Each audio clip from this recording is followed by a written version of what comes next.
WP constable রানের ক্ষেত্রে, বিশেষ করে রানের ক্ষেত্রেই বলবো একটা যেটা কথা খুব ইম্পর্টেন্ট, যাদের কমপ্লিট হচ্ছে না, দীর্ঘদিন ধরে ফেল করছো বা দৌড়াতে পারছো না, মেনলি রানের জন্য এই পুলিশের জবগুলোতে আসতে পারছো না, তাদের জন্য মেন বলবো যে এটাকে আগে ঠিক করো। রানের ক্ষেত্রে এটাই হচ্ছে 90%, শরীর 10%। এখানে যেমন ভাববে, যেমন কনফিডেন্স রাখবে, সেভাবেই কিন্তু তুমি মাঠ কমপ্লিট করতে পারবে।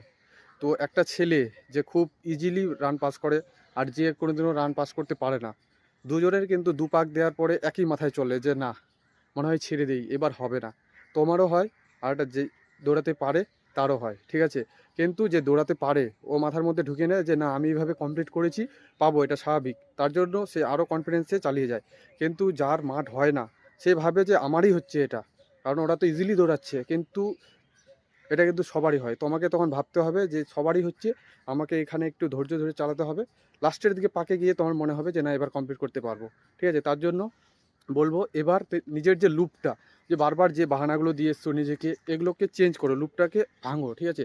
নাহলে একই রকম আবার তুমি মাঠে গিয়ে ব্যাফলতা পাবে, ঠিক আছে।